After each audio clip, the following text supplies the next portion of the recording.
In 2016, a new TV show hit the digital airwaves and needed a podcast dedicated to chronicling its adventures. An elite team has been assembled for this task.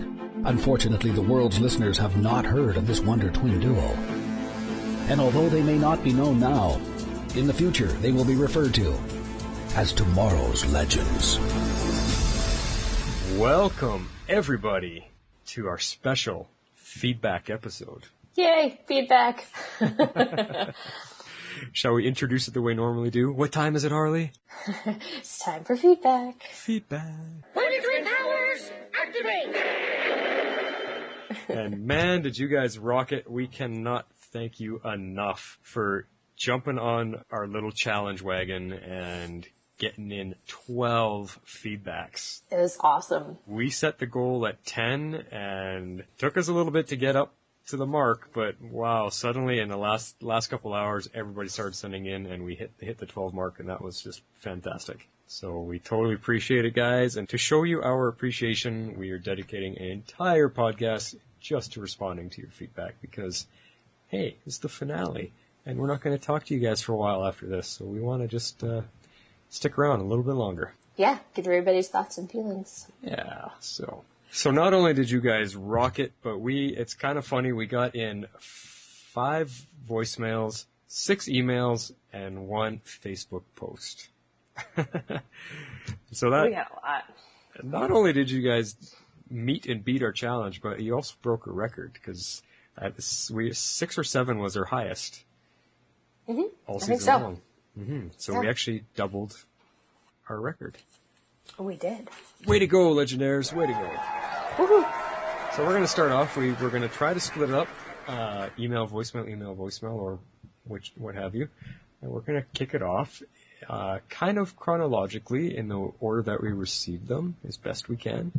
And our very first one comes in from our friend over at Gotham Undercover, Jeff Gentry, X-Force11, sent us in a voicemail. Here it is.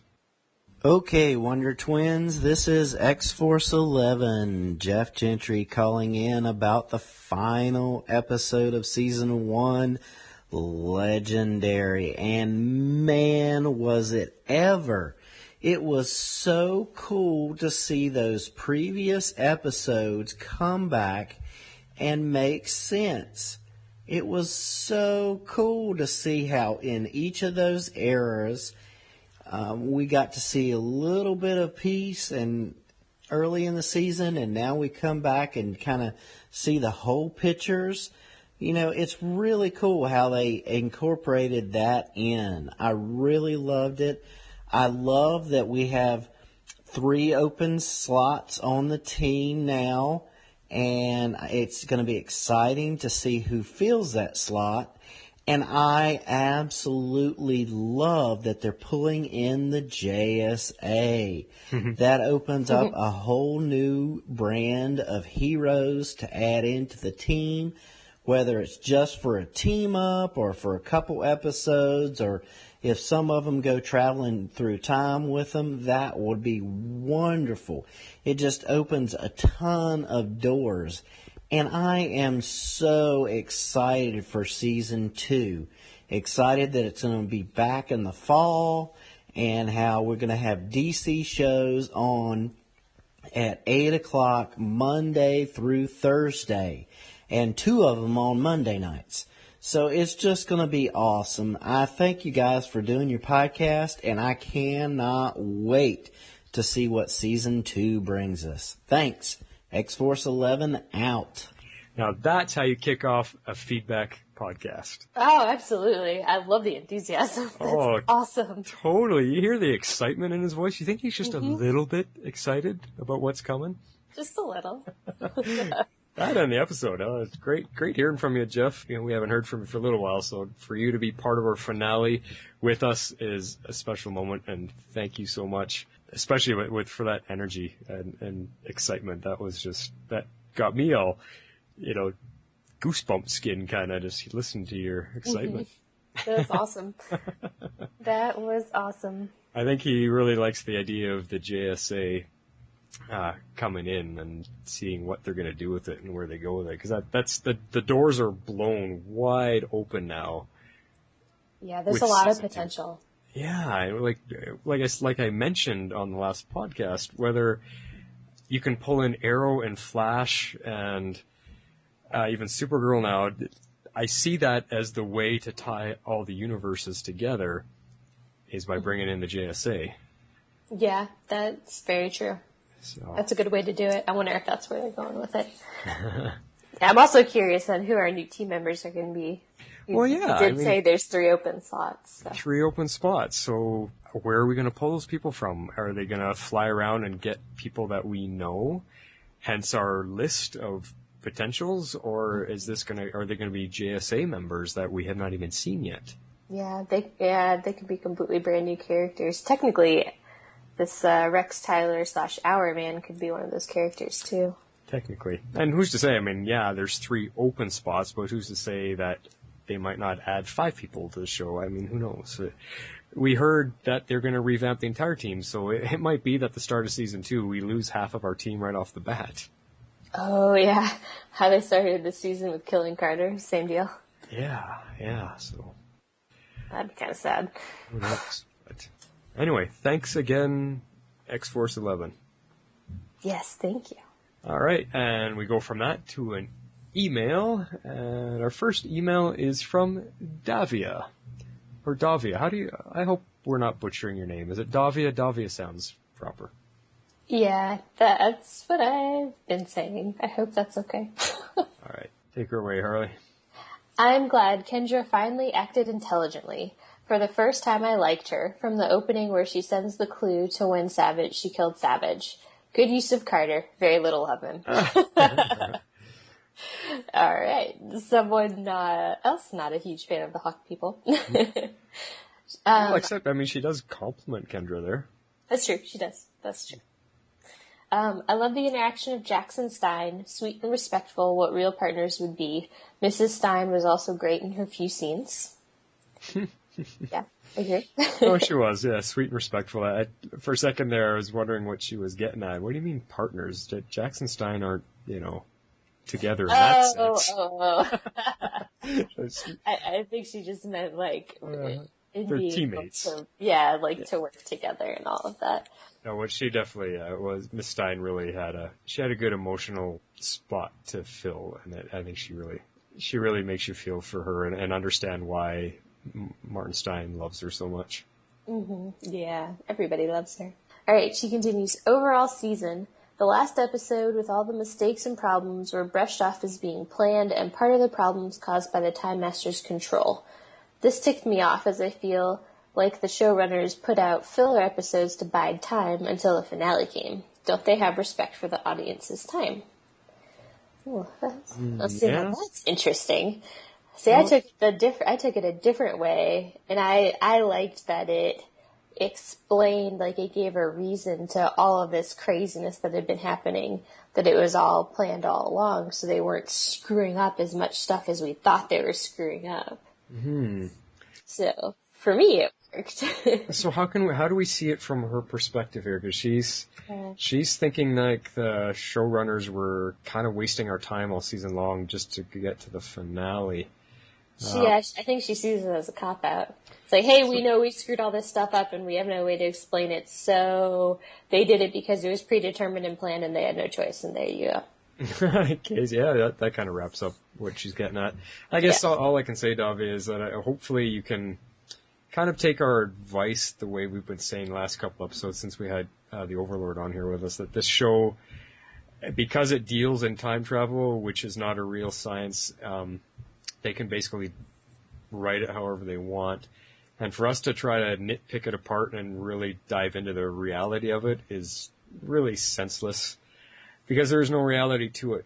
So as best as you can, step away from that and just enjoy the show for the fun ride that it is, and watching characters that we love dance around between different points in history and save the day.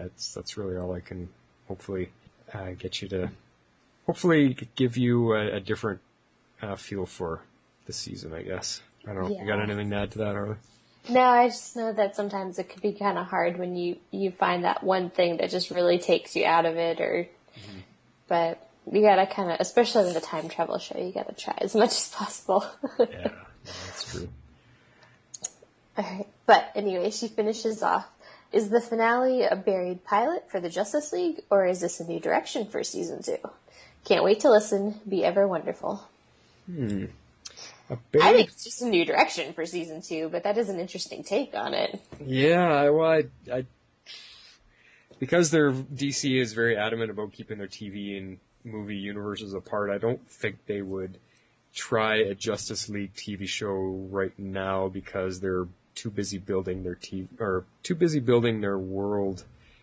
Oh God, I don't know what I'm saying. They're too busy building their film version of the Justice League, so I really doubt they're going to let that happen. In fact, I'm convinced that's why we're getting the Justice Society and not the Justice League. Yeah, there you go. So that's a good way to answer that. So that's what we're looking at for season 2. Yeah, absolutely. I think it's totally a new direction, and I'm actually pretty excited for it. Yeah, me too. But thanks for emailing in, Davia. It's great to hear from you. And yes, lots of good points. Yeah, definitely. And we move on from that to a voicemail. And this is her first, Meg, a.k.a. Killer Frost. She actually sent us 2. We got an email from her and a voicemail. Her voicemail pertains to this episode, and that's why we're going to play it now. Her email pertains to the season as a whole, so we're going to save that for the end. Hello there, Wonder Twins and Legendaires. Is that what we're calling ourselves? What a legendary episode. Get it? Legendary? Anyway, I give the episode 9 out of 10 trips to the sun and back. Wow. While I'm sad that it's the finale, I'm also extremely glad that the episode made me look forward to season 2 even more. Some of the things I noticed about the episode. Katie Lotz was on fire. She was phenomenal. What a great way to end a very solid season with such an amazing episode. It was also really good to see that the writers decided to spend time dealing with Sarah's grief instead of using just one throwaway scene with her dad. And I'll admit, I may have cried more than once, but don't tell anyone. Me too. My favorite scene also made me sad, was Snart and Rory's goodbye. Both actors killed it as usual. It saddens me a great deal that we have probably seen the last of the Snart that was on the Wave Rider. The one that grew into a hero. The one that died knowing he was a hero. He's gonna be missed. Oh, I love how she says that. At least the powers that be have said that he will be back in the Flareverse at some point. Stupid prison break. How did Savage get his troops to France 1940s? Did they ever say? Were they on that little itty bitty ship that him and Kendra and Carter were on? Huh. Good Just point. curious. How awesome, and I mean awesome, was it that we got to see Savage killed 3 times? I swear I'm not a serial killer. I was surprised at the level of violence we saw. But you're a savage killer. I don't think we usually get that. Sarah snapped his neck, Mick set him on fire, Kendra stabbed him, Rip finished him off. And I'm not saying it's a bad thing, it's just surprising. But it was also somewhat satisfying. Yes. And I think my biggest issue with the episode comes more from being an Arrow / Laurel Lance fan than a Legends of Tomorrow fan. But why is it okay for Mick to go back and see Snart, but not for Sarah to go back and see Laurel? Mm-hmm. From Ray's question when Mick came out of the bar, it sure sounded like Mick was going to go warn Snart about the future. An entire season was spent trying to save Rip's family. So why couldn't anything be done for Laurel? Why couldn't there been an attempt? I know it's a plot device. I know the producers are done with the Laurel Lance storyline, but it sucks. And that's why I think that's the Arrow fan in me. And on that low note, it was quite the season. There were highs and lows and okays. Thankfully, we ended it with a couple of really good episodes. It was quite satisfying. However, that means it's going to be a really long summer until the next new episode. But we'll live. Until next time, Meg, a.k.a. Killer Frost. Or is it Killer Frost, a.k.a. Meg? Who knows? Have a good summer. And there we go. Wow. Well, thanks for that lengthy, really well thought out voicemail for your first one. You sound so natural at it. And I loved all the points you made in your humor. Man, you brought up a couple great things. And what can we pick out of that, Harley, that she said? Okay, well, one thing that I jotted down that I thought would be good to kind of rehash a little was the why can't Sarah go back and see Laurel? Yes. I pulled that out in our regular podcast of that, something along those lines. Yeah, so we kind of like talked about that a little bit, and I think it would be different if we could trust Sarah to go back and just like see her sister, to have like a meaningful connection and basically find a way to say goodbye without like warning her about what's going to happen. Mm-hmm. Because they do address as to why she can't go back and try and save her within the episode, and a little bit. I mean, and it's not a satisfying reason, or it's definitely not what we want to hear, but it is a reason. And, the reason they say she can't go back and try and save her is because, one, it won't work. No matter how many times they try, the outcome will be the same. And then kind of the same with Rip's family. No matter what, they always end up dying. And then number two was that if she hadn't come on to the Wave Rider and come with them on these time-traveling adventures, then she, Laurel, and Captain Lance would be dead. Yeah, but the point being, though, is that why Rory got to go back and say goodbye to Snart, so why can't Sarah go and have some type of goodbye closure as well to Laurel? It would only be fair. So I think maybe they'll have Katie Cassidy guest star on an episode in the future. Maybe Sarah will get to go back and say goodbye to her. Yeah, that would be nice, if she could actually go back and just like actually get that closure and say goodbye to her sister. Yeah. In some way or form without giving the future away. Yeah, but we just have to be able to trust that she can do that without giving the future away. True. I mean, did she not kind of say goodbye to Nyssa as well? Kind of. A little bit. So, yeah, I think we could trust her. Yeah. Yeah, but Nyssa wasn't, going to her death. No, that's true. Well, and then another thing that you had said, you touched on the surprising violence of this episode, and yeah, I agree with you on that. They haven't gone to that length that much before. They have a little bit. I mean, remember they opened the season with him shooting a mother and kid, and pretty much shooting the kid in the face almost. Yeah. And they had, and then when you had Rory crushing the Time Master's skull with his boot, there's been moments of pretty gory off-camera kind of shots, and I just think they kind of had a whole bunch of them to show this time, which I think really ties into them getting to exact their frustrations on Savage, because they've all been very furious with what he's been doing and how he's affected their lives. Mm-hmm. So yeah, I think the violence, even though it was surprising to see, I think it was very suitable. It wasn't too over the top. It felt right to me and appropriate. Yeah, exactly. I mean, she talks about not, being a serial killer. Like, I'm not either, but I was very excited to see him go, and the way that we got to see him go. So. Well, that's why I quipped. I said, "You're not a serial killer. You're a savage killer." Yeah, exactly. So, yep, that's exactly how I felt. Yeah. Hence my rating. So, well, what else did she say? She said quite a bit, and it was actually a really good feedback.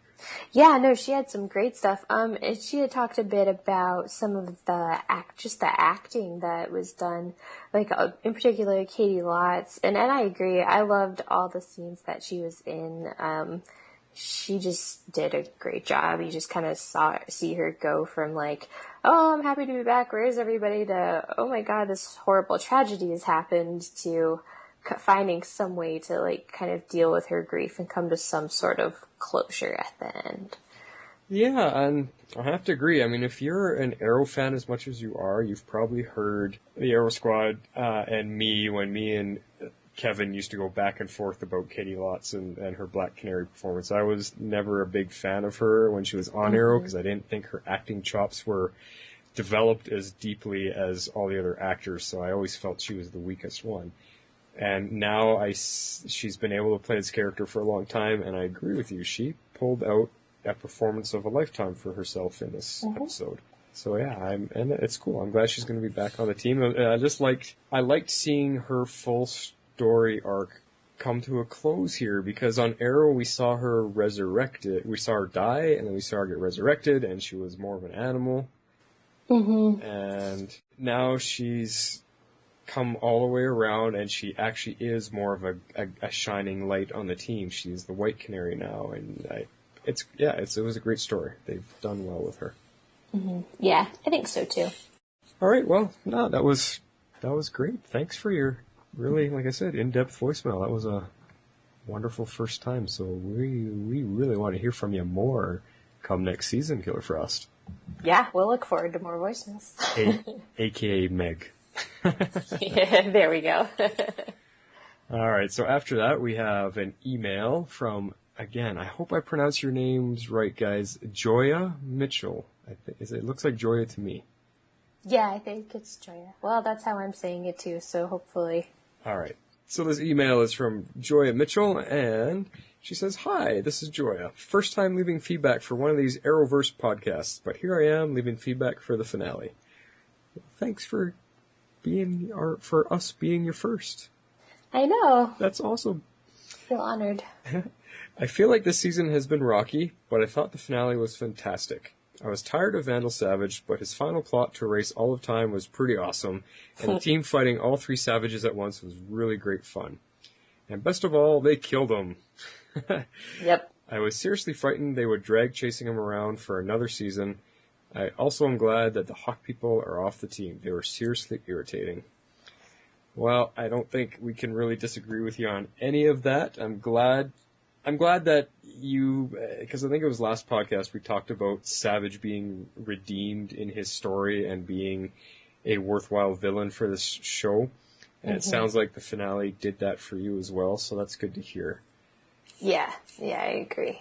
Yeah, and yeah, killing three Savages at once, that was kind of fun how they did that. That gave... It was awesome. I think satisfaction is the overpowering emotion with that one. Yep. Or the overpowering feeling. Yeah, just satisfied. Absolutely. So she continues, I thought all the other parts of the finale were great too.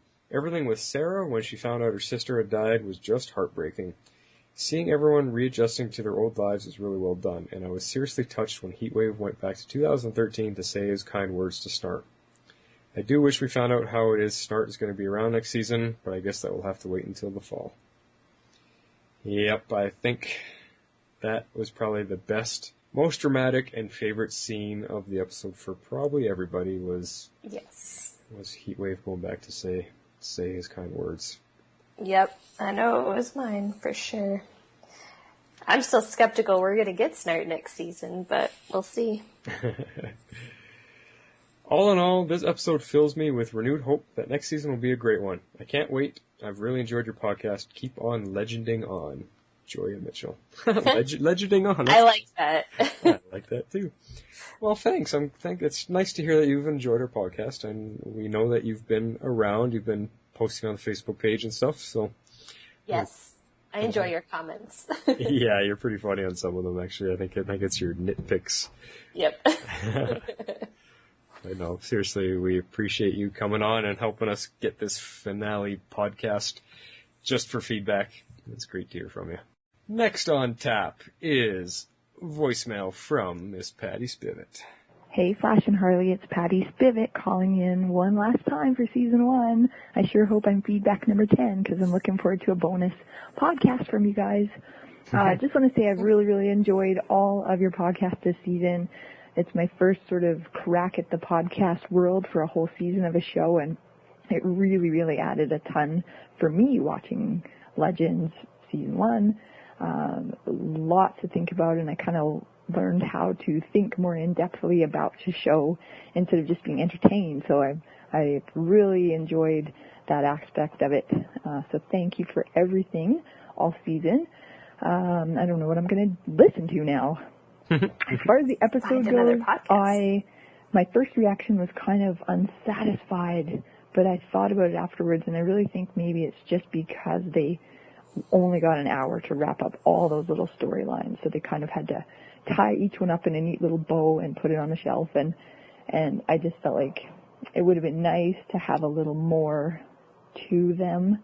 For example, the Hawk people were just like, okay guys, we're not coming, bye, and they just flew away, right? So they just, exactly. It was kind of a shame that the people didn't get more time to wrap up each of the storylines.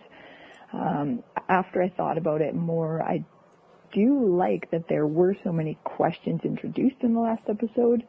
For example, the new Venerex and the new Thanagarian theory and a few different things like that. So I am looking forward to hearing about seeing what they do next season.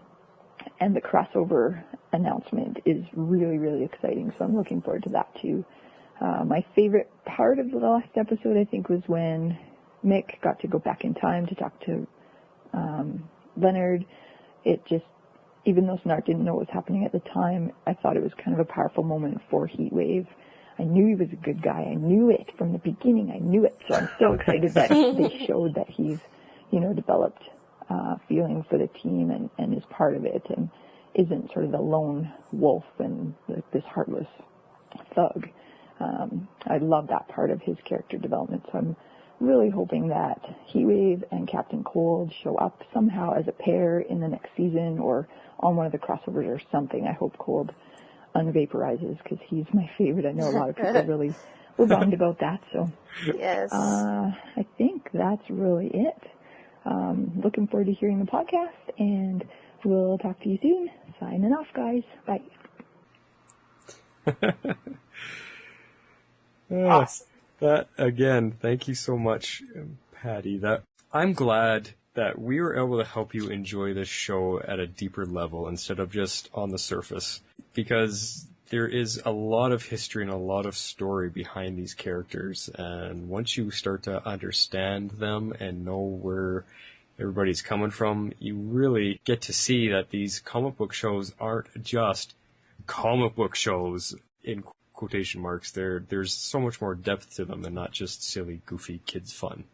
So I'm glad that you're able to enjoy it, and thanks for your support all season long and being part of the show with us, for sure. One thing she touched on that I'll bring up is watching it with her, we both had the same feeling at the end, that unsatisfied feeling the first time through. And then she brought up a really good point that I hadn't thought about yet, is that they did only have an hour to wrap up an entire season's worth of storylines. And essentially that's bang on. It feels like we were robbed a bit. If they had made this a 2-hour finale, imagine how much more they could have gone into a few of these really good story points to wrap them up in a more satisfying way. Yeah, they could have, but I also feel like they spent a lot of time on some of these storylines all season long. Mm-hmm. And I was definitely in the camp of I was ready for it to be done, and the fast pace actually really worked better for me. Okay. I think I may not have gone over as well with the 2-hour finale, but for me personally. Okay. Yeah, I don't know. I think, really a 2-hour, I made a point about before, a 2-hour finale really is only an hour and 25, hour and 30 minutes long with all the commercial breaks. So I just think having a little bit more footage with what they were trying to do, there was a lot that they had to wrap up. And although they did it, I think I'm kind of feeling Patty's vibe there, that it might have been nice to be able to wrap it up a little less quickly like that. That's all. Yeah. Did you pick anything out there? I just wanted to say, welcome to podcasting. It changes your life. Whether or not, not just like doing the podcasting, which really changes your life, but just like listening to them. It changes the way you appreciate TV. It changes the way you watch TV. And once you start on one, you start looking for them for all your other shows. Trust someone who's an addict. That's true. I mean, yeah, I got her because she loves The Flash now, and she's started listening to Central City as well. Yeah. But, you know, it's kind of really cute as she still tells me that she likes ours much better. Oh, that is quite cute. And we appreciate that, but we're not quite as seasoned as Joe and Toad. Well, what she's actually told me is that she likes that we go into much more depth about topics and stuff. Yeah. A lot of the other podcasts do just kind of glaze over things just to get through it, and where we'll find a topic and really dive into it deeply, and that's what she likes. That's true. Yeah. That's true. I do sense a theme developing here, Harley, between so far the feedbacks, and then Patty just kind of tops it off. The big goodbye with Mick and Snart. I believe that is probably going to come up in almost every feedback, if not all of them. Yeah, between that and Katie's performance, I think those are the two big things. And the Hawk people being gone. Yeah, that's true. So I think we're going to hear some of the same themes over and over. But once again, thank you, Patty, for being with us all season long and your continued undying support. Yes. Keep the voicemails coming. Next on the list is an email from our clear, far and away champion of consistency, Kelly, aka Master Wordsmith. All right, Kelly writes in, there are still seats left on the Wave Rider and I need a vacation. My superhero ability, besides long replies, is cooking, so I have the skills to be on the ship. Yeah, they do need to eat, don't they? Absolutely. I think that sounds fantastic. All right, her thoughts on the episode. The episode should have been a 2-episode finale. Too much to cram into one episode. Ah, see? She's right in line with Patty on that one. Yeah. There you go. Rip might not physically have died in this episode like I thought he would, but I believe the season 1 Rip did, and his season 2 he will have more substance. Good point. I like that. This I is like what that symbolism. This is what I like about Kelly's email. She always finds little things to really, really analyze, and that's a good point. That they killed off essentially the Rip as we knew him. And now he found closure. He got to say goodbye to his family. He got the revenge he needed to get, and he can now move on with his life. Yeah, I agree. All right. Rory does have emotions and was able to be touchy-feely without being touchy-feely. That is very true. Amazing scene. Yes. An outstanding performance from Kitty Lots. I agree. So we're getting an upgrade to the Wave Rider next year. Is that what that is? Are we? It looks a little bit broken down to me. Well, I think she's referring to the new one that showed up at the end. I know, I was too. It looked like it was kind of struggling when it came in for that landing. It did kind of in for a crash landing. So actually, what is happening there? Why is this guy coming in? Because it had like a smoke trail behind it and everything. I know, it looks like he's coming in hot. Like, yeah, he was about to die. Huh? Interesting. And apparently, everyone else is dead. That's what very interested to see how this plays out. All right, Snart never does anything without a plan, as Rory said, so I think he's still coming back. I would love for him to come back, but I still feel like they're trying to make him pretty dead. Yeah, I don't know. I mean, that's right, Snart never does anything with a plan, and like I pointed out before, was that ring that he planted on Rory, does that have any semblance of meaning at all? The fact that he made sure his cold gun was with Rory, so they grabbed that as well. Mm-hmm. Did he have, I mean, he died in the explosion of the Oculus time rift thingamajob thingy. So could he have just been sent through time somewhere, and now he's living his life until they find him? He's just going to live out his life wherever he ended up. Yeah, there's a lot of possibilities here, and I mean, the first and foremost possibility being is he's actually dead, but then he could be somewhere in time, he could have been sent back somewhere, he could be in the limbo, he could be in the time stream. Who knows? Who knows? Yeah, lots of possibilities. All we know is everybody wants him back, everybody is sad that he's gone. Agreed.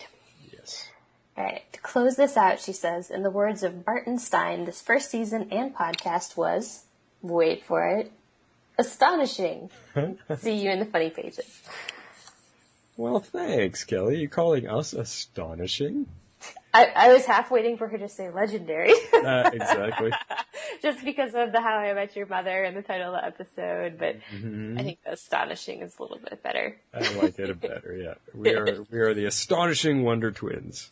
Yes! It's a new line. There you go.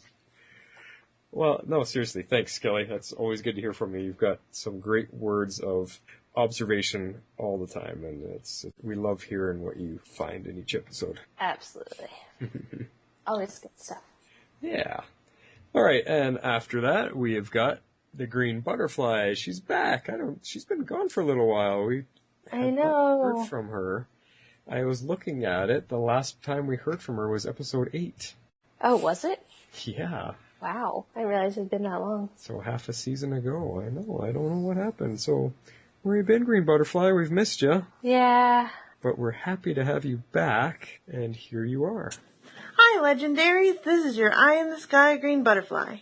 First, I want to say I have had a wonderful time fluttering through time with you throughout this season. Also, before I forget, in a question related to last week's podcast episode, the ship name that I have seen on social media for Captain Cold and Sarah is the Cold Canary. And I'm super happy that in the end of last week's episode, Leonard didn't have to steal a kiss after all. It was given freely. Though I must admit, I don't know what their ship name is, but I don't mind if during the course of this episode of this series that Sarah may have other love interests throughout time. But at the end of it all, I ship Sarah and Nyssa. I want them to be together forever. But I don't know what their ship name is. Have to think about that one. I give this finale episode of Legends of Tomorrow 10 out of 10. The third time is the charm. Or triple trouble. Since we had to stop Savage in 3 different time periods at the same time in order to defeat him. I'm really glad that Sarah found out about Laurel in this episode, and that is not a storyline that will still be hanging on next season. Katie Lotz's acting was phenomenal. Her grief was palpable. But Laurel wanted her to live in the light and to be the White Canary. So I agree with Captain Lance that Laurel would want Sarah to continue this mission and continue to be a hero in the light, not only in this time, but in all times. And I agree with the advice that Rip gave Sarah, saying that he has spent all this time trying to save his wife and his son, but time wants to happen, so no matter what he does, they die. That Sarah will be better off if she grieves Laurel and tries to move on with her life than if she continually tries to change the timeline to save her. Because since time is obstinate and it wants to happen, she could just be stuck in a loop of trying to save her, never getting to save her, and just basically be grieving forever. Kind of like the experience that Rip has been having this season. And when it looked like Rip was going to die for a moment in this episode, I didn't actually feel too sad. Oh. And I know that sounds horrible, but You're horrible. it's not because I don't like his character. It's because I thought that it might not be so bad for him because he would be with his wife and his son. But I do think that based on what they showed us, that he may have found at least some piece where he can start moving on. I love that it was established in this episode that we should be able to check in with Snark from time to time when we are visiting the proper section of the timeline, so he can still be part of the show. I'm really happy with the Hawk Girl, Hawkman story and how it's wrapping up. I'm very satisfied with that. I'm super happy about the characters that it seems they are setting up to remain with us for season 2. And speaking of Hawkman and Hawkgirl, they brought up the storyline of the Thanagarians, which I don't know anything about.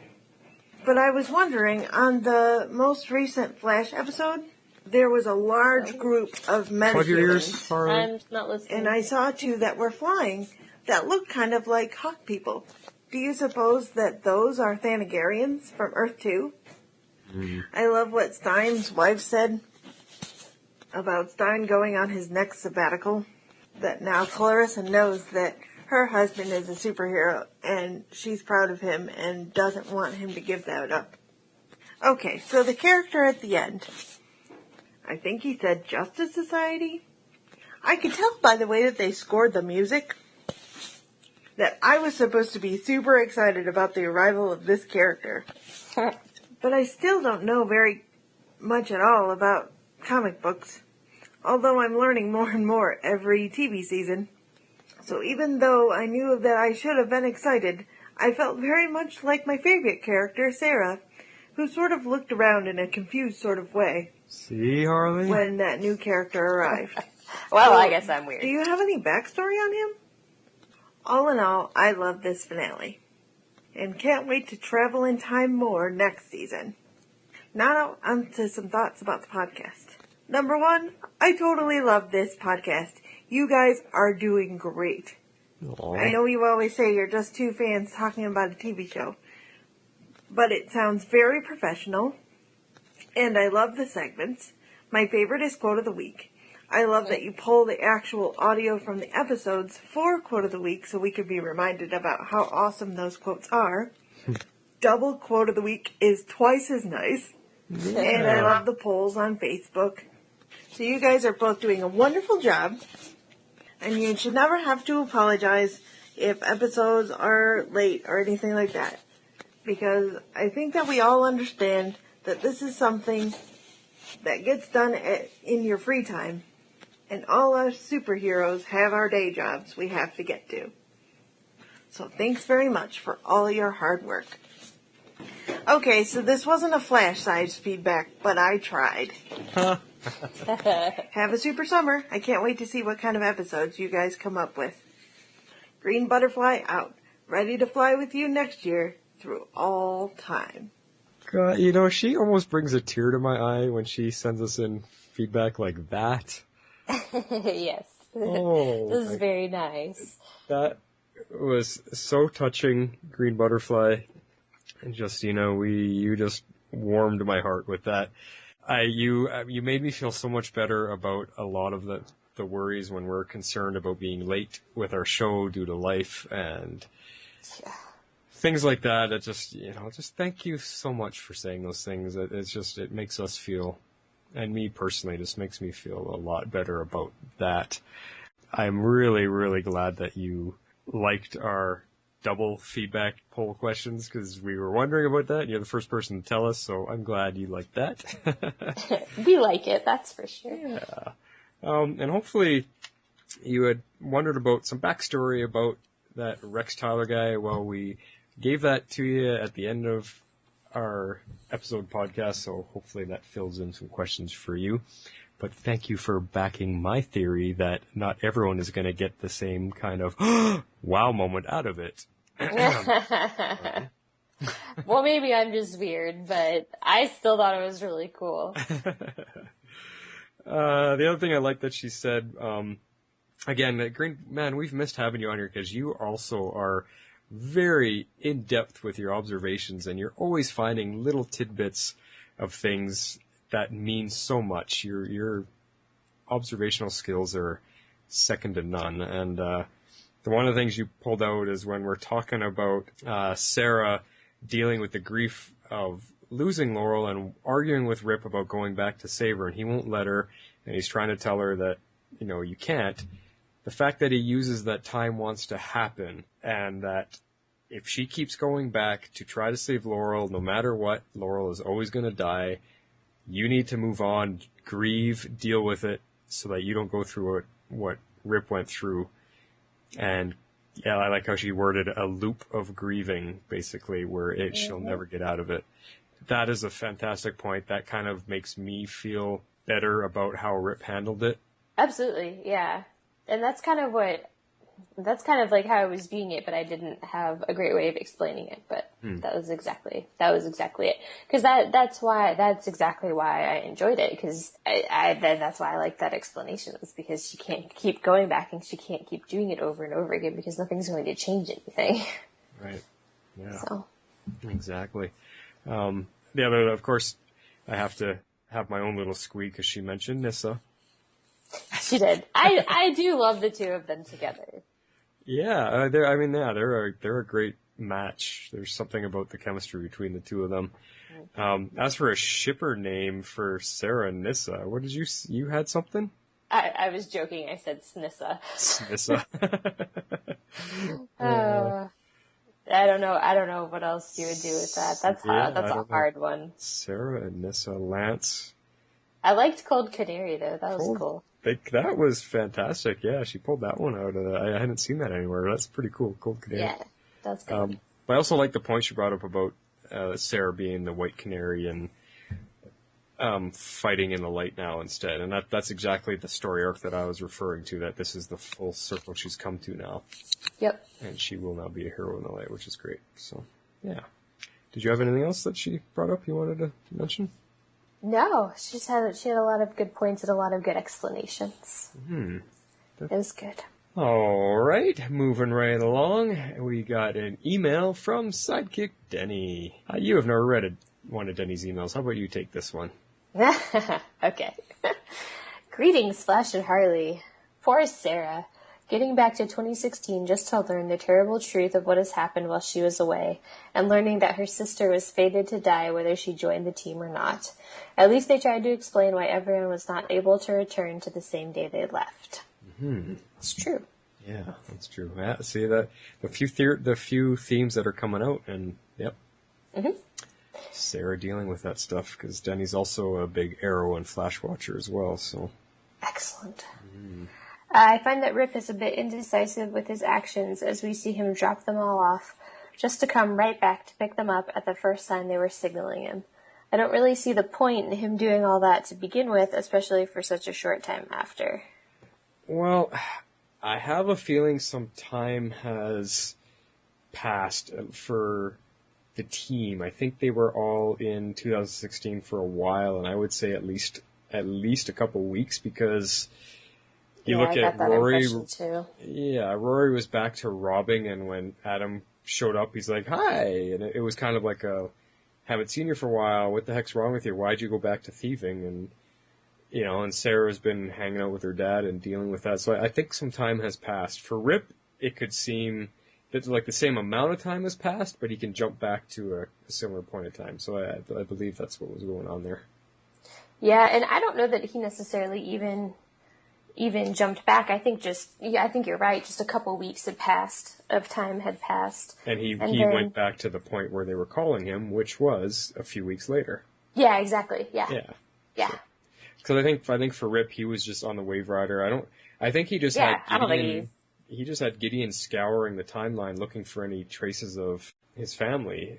No, sorry. He had Gideon looking for any traces of Savage, and she wasn't able to find anything. So he was just sitting there in complete depression on the ship. Yeah. He was definitely moping. Yeah, so, yeah. Anyway, moving on. As predicted last week, Kendra and Carter, including Savage, were given their abilities from the Thanagarians through the meteorites. However, I feel that they should have done more with the Thanagarians after revealing them last episode. Seeing them dismiss the Thanagarians after Savage's defeat seems too easy and so much lost potential for that. Yes, I am right there with you, and boy oh boy, that is the one I'm saving for our season recap. Yeah, I agree. We'll launch into that in the next podcast. But yeah, they did, it was weak. They did definitely brush over it a little too easily, for sure. Yeah. Alright, going back to an earlier episode where they were hesitant in merging due to a fear of damaging the ship, they seem quite at ease merging this time around on the ship. Yeah, I think they kind of dispelled that fear when they ended up doing it during that episode. Yeah, that's true. But hey, we got a lot of Firestorm this episode, which we haven't seen a lot of, so that was cool. It was very cool, and he got a new ability, so that was cool too. This whole season was about stopping Savage, and it took the whole team to finally do so. And in this episode, they split up and took him out 3 times with so little difficulty. Pretty sure the radiation from the meteorite just took away his immortality and not his combat skills. And why did Rip not try to destroy the meteorite afterwards, like the others already did with theirs? See? I'm not the only one that was picking up on that. Seriously, Savage... That was a good, I don't deny you. That is a good point. He could have fought so much better like I said, he took on the whole team all by himself. Denny makes a strong point here that all he lost was his immortality, meaning he can't die, but it doesn't change his fighting skills. So, yeah, he should have fought back a little bit better than that. And the only thing I can counter that with is that the team had enough and were so pissed off they were fighting with a rage that he could not match at that point. Yeah. I guess. I don't know. Yeah. Alright. I'm also curious why time isn't imploding on itself or anything with Savage destroyed in 3 points in time. Perhaps some kind of paradox. What are your ideas on that? And yes, time traveling once again seems a little wavy all around. Well, I think that's part of it, but... Yeah, but I mean, Savage destroyed in 3 times. Why would time implode? I mean, it's not like... it's... I kind of bought it, but... I'm trying to piece together, I'm trying to wrap my head around it so I can word it properly, but because when did they were in 1958, 1975, and 2021, right? Yep. So, it would have made, they killed, the way they showed it on the episode, he died in 58 first, then in 75, then in 2021. So maybe what Denny's trying to get at here is that since he died in 58, there should not be any versions of him in the future timelines to kill. They should kill the future one first, and then kill the next, you know what I mean, going backwards in time?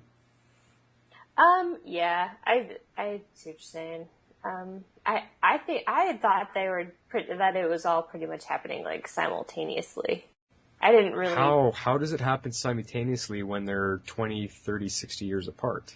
How does that happen simultaneously? I mean, as close to simultaneously as you can get. I mean, because they had to wait to a certain point to kind of kill him. They had to wait for was when he poured the blood on the rock. Mm-hmm. That's the only point they had to wait for, but there's no there's no simultaneous. It's not possible. You got 58 and you got 75. That's almost 20 years apart. There's no simultaneous. It happened in the past. It happens in the present and it happens in the future. Like I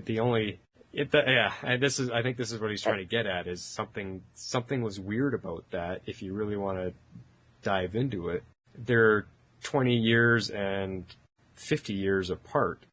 In the timeline, but there's 3 different Savages that they have to kill. But is there 3? It's the same Savage. Kind of. See, this is where you gotta get a little wavy, because it's the same Savage. There's not 3 of him running around. It's the same Savage from all through the timeline. The only time there can be multiple is if the future Savage comes back to the past Savage and is in the same period of time together. Now you've got multiple Savages. Otherwise, it's the same one along the timeline. Yeah. I don't know. I got nothing. I just left it alone. I just took it for what it was, and I'm too tired to argue. But Denny's asking for your ideas, Professor. I don't have any. I'm getting really cranky, so we're gonna need to move on. It is 1:30. All right, what's next? The Hawks are gone, but it looks like we are getting the Justice Society. Wonder who we are going to see next season. Also, Rory's line at the end, every time they do that, I feel like eating chicken. My favorite line this episode. Regards, Denny. Yes, that was also one of my favorites. Yeah, and that actually that'll be one of our quotes, I think, because it's probably one of the funniest. Yeah.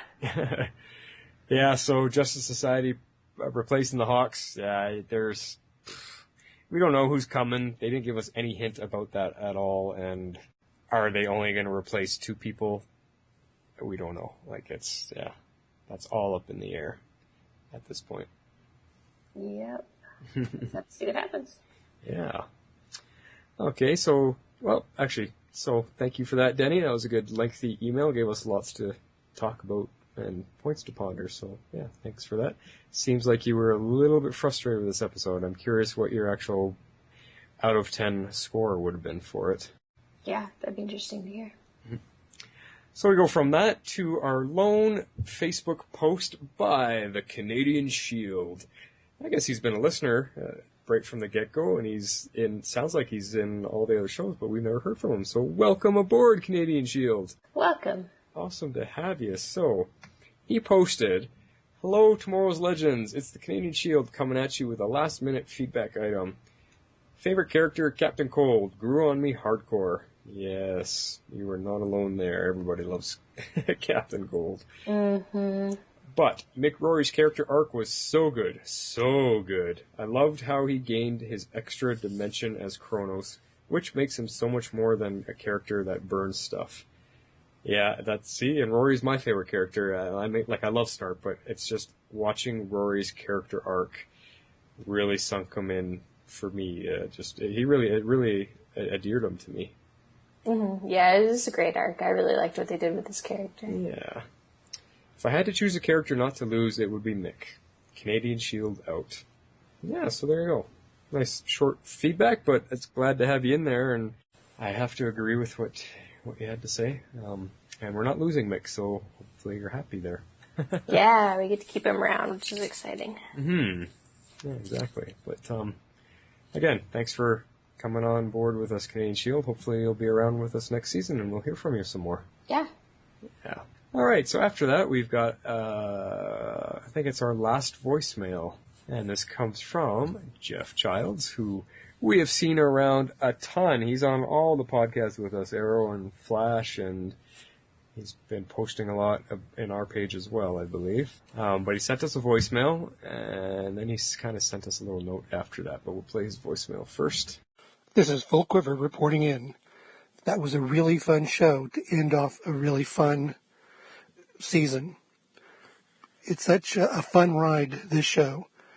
Good characters, fun plot, and just the right number of episodes. And you just have to accept a certain amount of comic book logic from this show.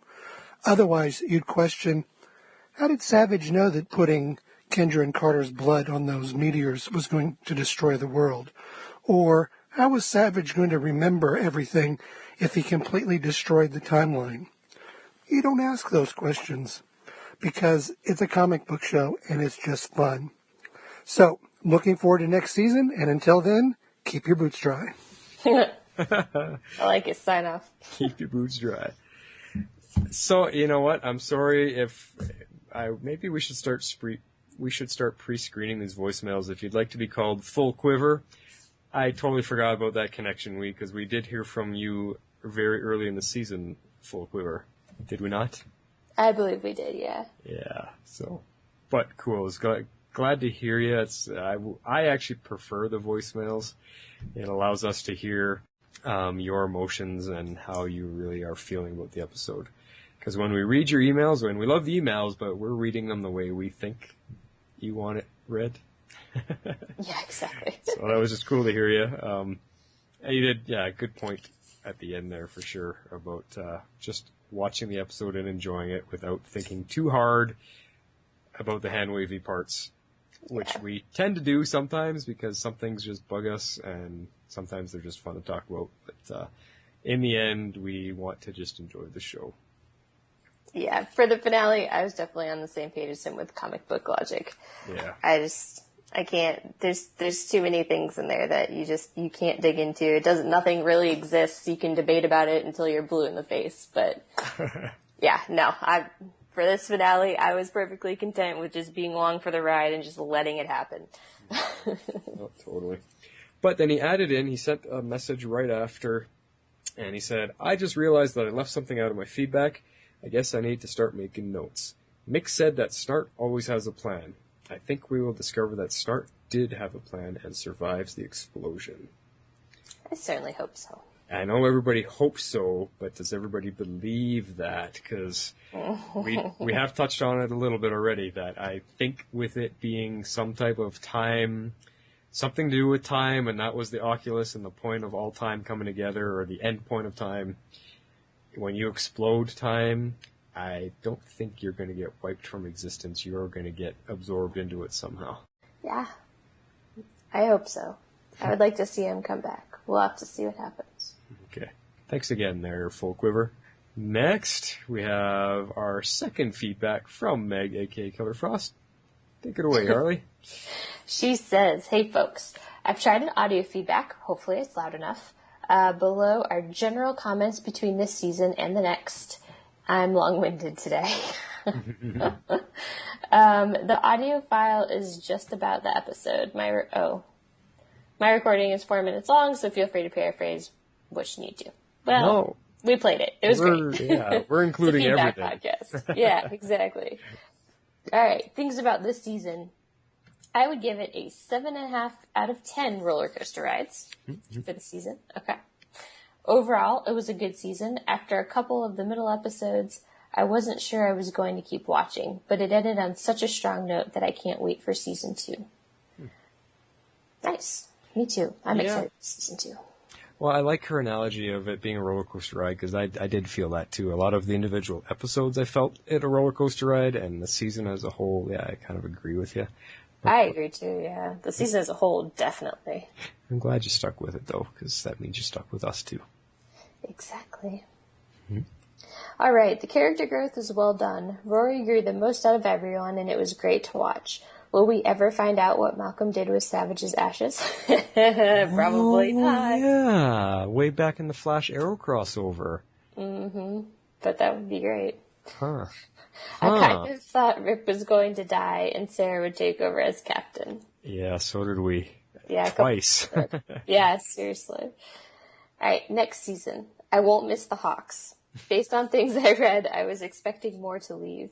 Not that I'm complaining that everyone else who is alive stayed. Yeah, Agree. See?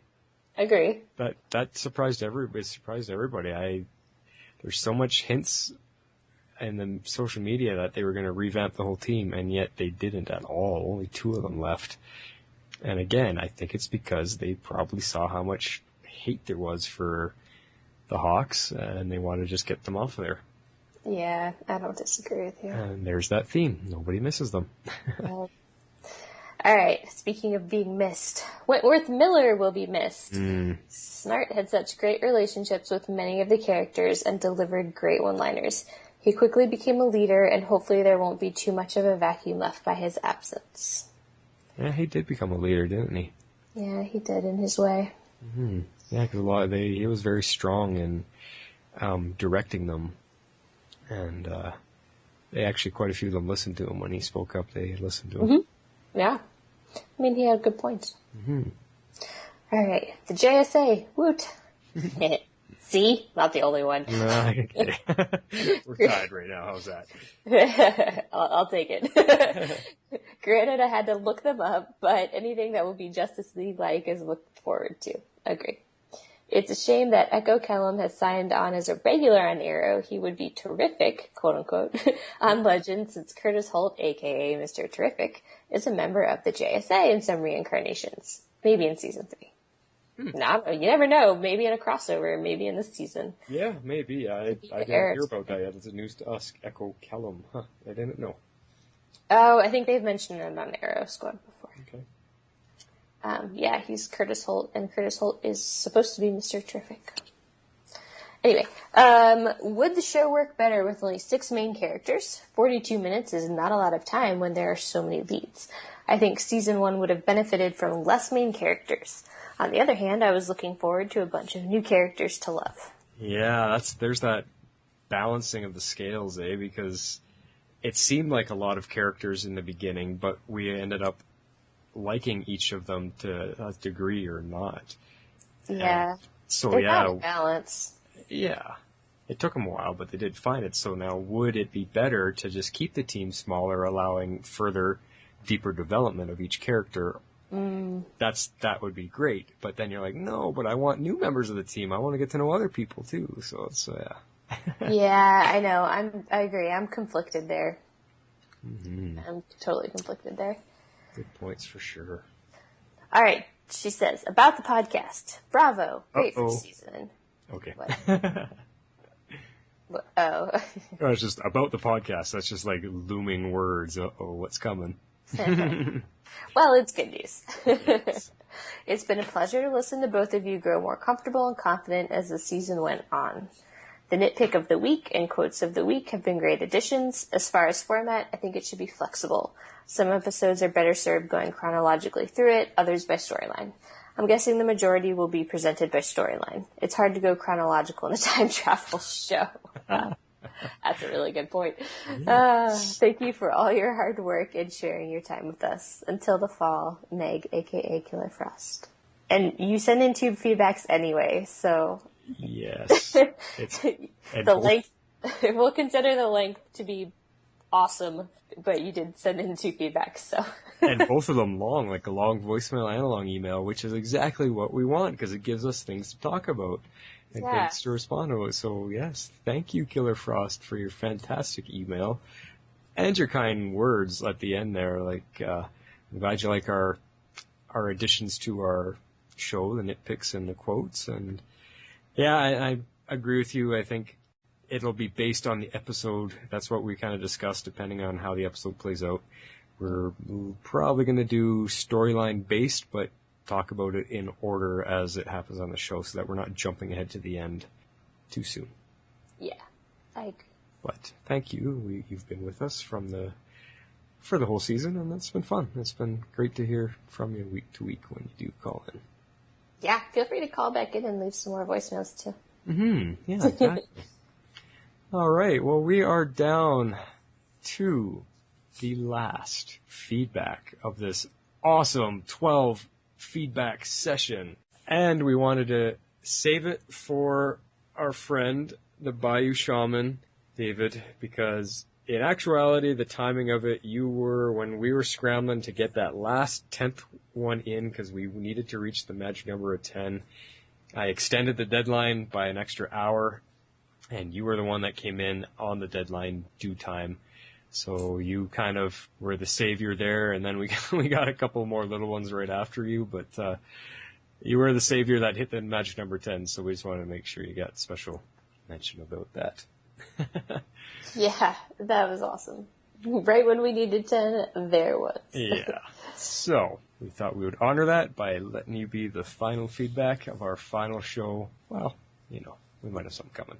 Anyway, Bayou Shaman says, since you extended the deadline, I have the chance to send something in after all, and I can't imagine you not hitting that magic number 10. Instead of just rehashing the finale, which was great, I think I'd like to get a bit of Season 1 review as a whole. Although, I do have to mention one thing from the finale that made me squeal loudly. Finally! Transmutation of Firestorm. Or Transmutation for Firestorm. We who are also Central City Undergrounders have been waiting for that since the first Firestorm appeared. Yeah, yeah. I mean, I know Firestorm well, but I didn't know a lot about his power, so it was still neat to see. I just know everybody's been waiting for that, so I'm glad you're happy to see that. And you were asking about getting a bit of the Season 1 review as a whole. Well, that's our special surprise coming up. Just give us a couple weeks to take a break, and we're going to come right back at you with all of Season 1 coverage, I guess, as a whole. We're not going to really do a recap, but we're just going to do our feelings as a whole. Yeah. So, first seasons are hard. Look at any show and you can see that it takes time to develop characters and find who has chemistry together. I think Legend of Tomorrow did a good job in the journey, but there are a few flat episodes that could have been shaved or better plotted. Also, the whole Ray Kendrick Carter thing was just bad. It never resonated with me, and I cannot be happier that the Hawks are gone for season 2. There's so much potential for the Hawks, but we never got to really tap into it due to the Vandal Savage story arc. I am right there with you, pal. Yep. First of all, I totally agree with you. Yeah, the first season is tough. It takes a while for a show to find its feet. There's only a very, very few shows that have that magic chemistry right off the bat, and I will mention it because it's my favorite one. Firefly is one of the best examples of that, but yeah, it's very difficult, so it takes us, the fans, to stay with it and continue watching it, give them the viewer numbers that the network needs so that they don't pull the plug and allows the show to develop. So, and yeah, with the Hawks things, we will definitely talk about that a little bit more in depth afterwards. I just agree with you. They could have done so much more with it. Overall, I give Season Uno a strong 8.5 out of 10. It wasn't The Flash, which still sets the bar for hero TV for me, but it was still good. It was still a good, exciting popcorn show. The showrunner himself said he doesn't concern himself with the science of time travel and making it all work out. It's just a contrivance for stories, and we had some good stories. Well, that just cheered me up There's your even. answer. Yeah. There's your answer. Don't dig into it. Just enjoy it. See, and that brings us right to our everything that we've been kind of rounding out the season with ourselves. Let's just enjoy the ride and not nitpick too much about the reality of the science.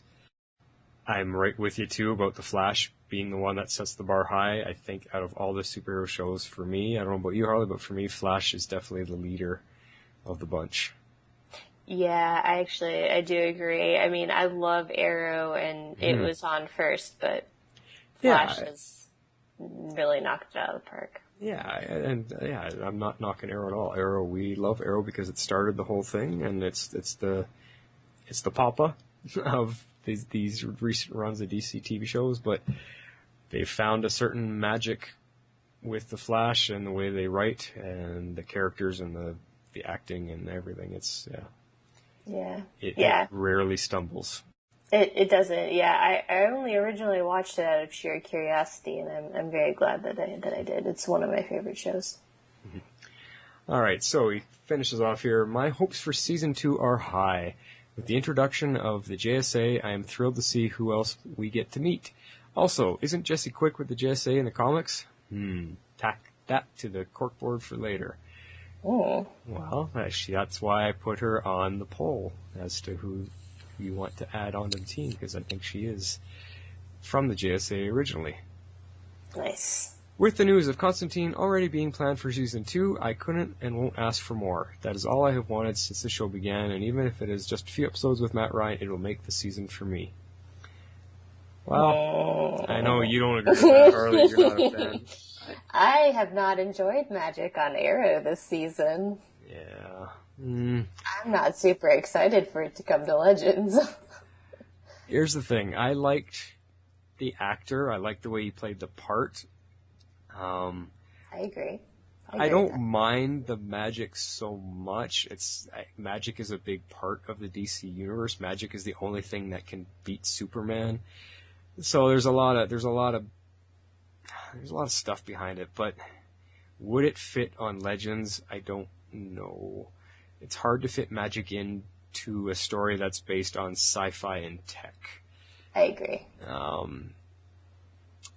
The other thing is I tried watching Constantine the TV show, and I actually didn't like it. I didn't watch it, so I can't comment.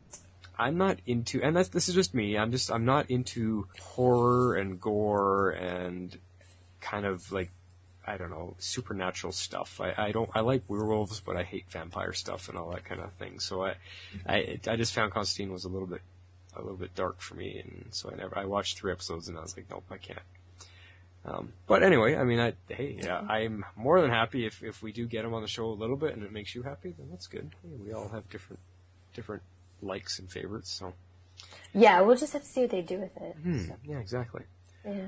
So he ends here. Thank you both for your hard work with making this podcast for us. I know we all appreciate you and having you guide us through time and multiverse on a weekly basis.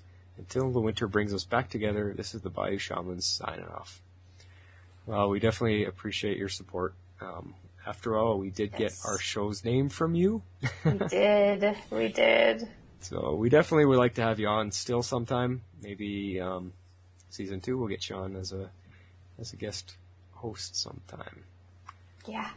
But again, thanks for your kind words and your great feedback. We would love to hear from you week from week because you do have some really good vision and wisdom in a lot of things. So that's why we'd like to have you on.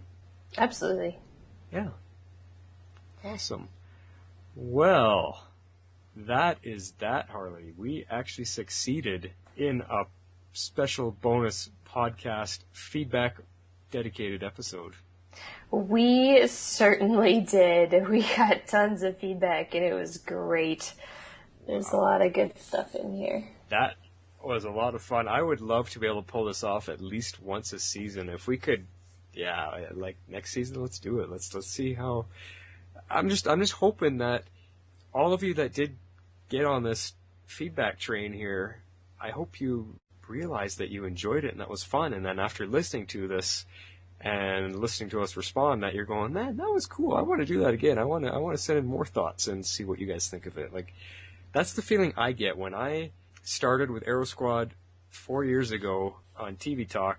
The first time I called in and left a message, and then the very next week, they played my message live on air to however many hundreds of people were listening, and they responded to it. I just got giddy as a little kid, and oh my God, that was awesome! I felt like I was part of something special, and I never looked back. I stuck with it. It's been 4 years now. Yeah, I mean, I have a similar story. It's cool when you're listening to a podcast and all of a sudden you get to hear yourself on it. Yeah. Yeah. Well, not only hearing yourself, but hearing them respond to what you say. Mm-hmm. Yeah. It's very fun. So I hope that we can do that for you guys as well, and I hope that excites you to want to do it more, because we want to be able to respond to you week after week. Yep. Well, Harley, that is the end of that. We are ready to shut her down for a little while anyway.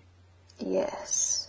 But faithful listeners, do tune in. Keep your eye peeled, as the saying goes. Keep your eyes peeled on the Facebook page, because we will be coming back to you in a short time. We're going to go on a bit of a hiatus ourselves, take a break, and collect our thoughts for the season as a whole, and we're going to come back with a special season recap coverage podcast episode. Yeah, so you got one more before the official long break.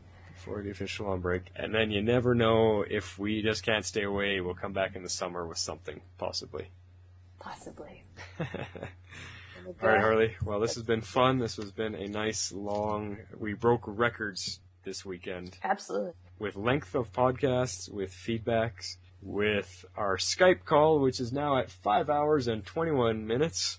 And it is 5 to 2. And I'm dying. You are done. But thanks for sticking it out with me, partner. Anytime. You have yourself a good little break here. Take care of yourself, and we'll be back soon. Yeah, we will. All right, Legendaires. Thank you all once again for sticking with us and for getting feedback in. We totally appreciate you, and we do this for you just as much as we do it for ourselves. Yes, that is very true. It is nice to have the support. All right, this is The Flash, signing off. And this is Harley Quinn. I'm out.